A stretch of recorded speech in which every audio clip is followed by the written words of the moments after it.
when people start reaching this moment, my goodness, they're overcoming themselves. And now they're at that perfect place to create. And my definition of creation is when I forget about myself. Wow. That's when you're free. All right, so if the word meditation means become familiar with, right? Yes. Then, people say, oh, well, you shouldn't focus on the negative. Well, really? That's 95% of who you are. And you got to begin to dismantle or denature that old personality. And that means you're going to have to come up against the cravings that the body has emotionally.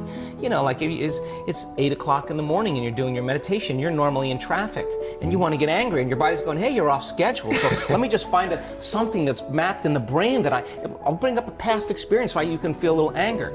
Well, now once you become aware of that, now the game is on, right? Yes. Because now you're working to become conscious of that and not go unconscious again. And it takes an incredible amount of awareness. Yes. It takes a great amount of consciousness, and you can't have consciousness without energy.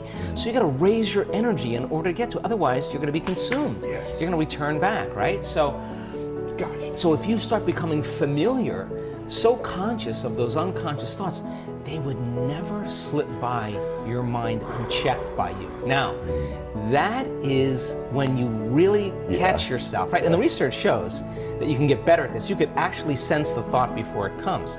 So then you start firing and wiring new thoughts. You start thinking to yourself, who am I going to be when I open my eyes? How am I going to make a difference in the world today? Who am I going to be? How am I going to love? How am I going to give? How am I going to serve? How am I going to contribute? What things do I want to really do today? And in the act of closing your eyes and just thinking about and rehearsing what you're going to do, your brain doesn't know the difference. And if you get caught up in it, you begin to install the neurological hardware in your brain to look like you've already done it. Now the brain's no longer a record of the past. Now it's a map to the future. You are priming your brain, and if you keep doing it, the hardware will become a software program. You know what that means? You just might start acting like a happy person. Well, there's no surprise there. You install the circuits. Stress hormones arouse the body, so you have your attention on your body. Stress hormones alert the brain, so you're aware of everything in your environment, like an octopus with tentacles in all different directions. You got to control and predict everything in your life. And if you're living by the hormones of stress, you're always investing your attention and energy into the known future based on the past. So you're on a line of time here, in a timeline. So then, let's think about it. How are you going to make thought more real than anything else? How are you going to create from thought? Well, let's close our eyes. Let's disconnect from the environment. Less sensory information coming into the brain, less distraction, as you said. Let's play some soft music in the background. Let's stick some earplugs in our ear, whatever you want to do. Diminish sensory, but now you're sitting down. You're not eating, you're not tasting, you're not smelling, you're not feeling. So there's less sensory input coming to your body. So then now your brainwaves begin to change. They start slowing down, and you move from this beta brainwave pattern where you're aware that you have a body in space and time, or your attention is on the outer world, or your senses are giving you information. Less sensory information. Now your inner world starts becoming more real than the outer world, and you're not the voice in your head that's always talking to you. As your brain waves change, you start seeing in images and pictures and symbols, and less in that vocalization, that sub-vocalization. So your brain waves start changing the alpha. You're going to start creating, start dreaming, pretending, right? So then, if you say to your body, you're going to sit down for an hour, and I know you're on a program because you wake up every morning and do the exact same thing, and now I'm going to make you sit, just like sit to an animal. You sit, you stay, and your body's going to say, I'm going to die, my bladder is going to explode, I need a coffee, I got a lot of emails to do. That's the program. And you say to your body, today we do battle. Today, this is it. And you sit through that and you make your way, even though your body's trying to get up and you keep settling it back down. I'm telling you, when you start your day that day, you will be more kind, more loving, less judgmental, more patient, more present, because you're mastering the present moment. That means you're not in the predictable future. You're not in the familiar past. You're mastering time. And so then, if where you place your attention is where you place your energy, and all of your attention is in the present moment, you got a lot of energy to do amazing things. And you know when someone's present with you in your life because they're paying attention to you.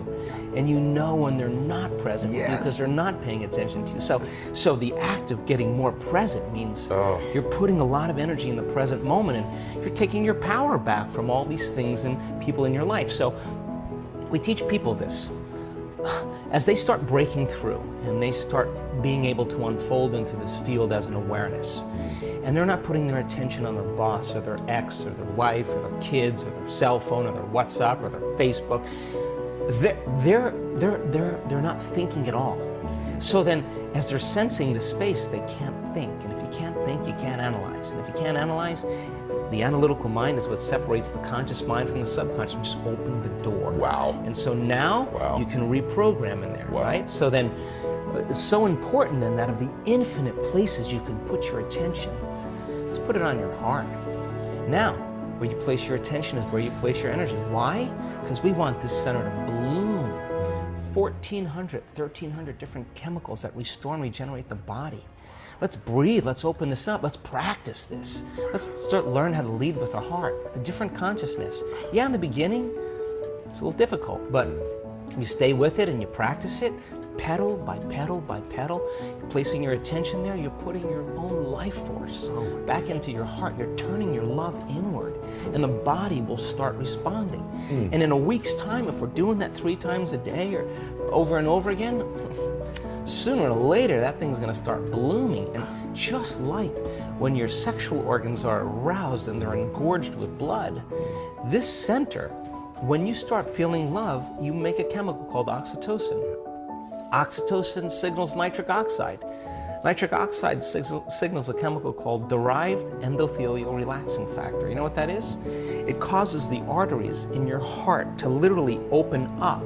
So your heart is going to be filled with blood and oxygen and nutrients. It's physiological. It's going to feel full.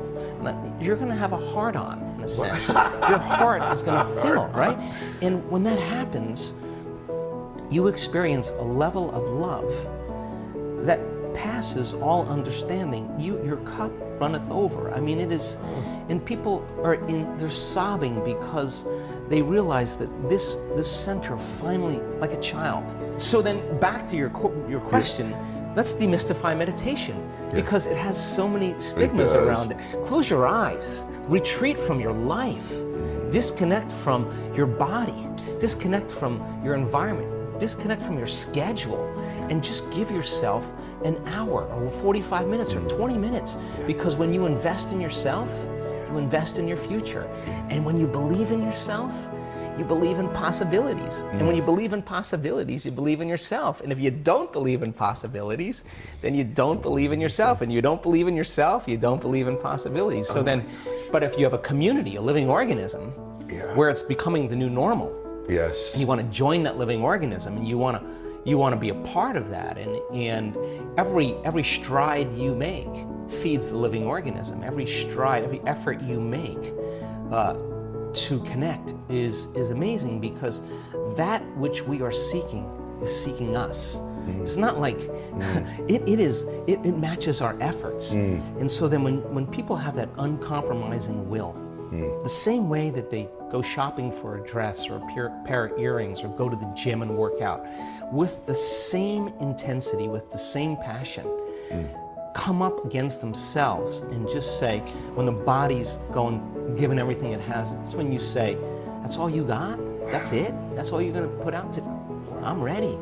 And so then when you start overcoming that, the side effect of it is that all of a sudden you're happy for no reason. And you're less seduced in believing that you need something outside of you to make you feel better. All of a sudden, you're feeling better every day without anything outside of you. And now all of a sudden, you start showing up unpredictable in your life. They're saying, that Ed guy, he's different. He's on a different medication. Something's going on with him. But in actuality, you're just freer, right? And so then as we begin to remove these layers that stop the flow of the divine in us, that essence in us, the side effect is we become more willful, we become more mindful, we become more conscious, we become more loving. It's its nature, you know. It just becomes who we are.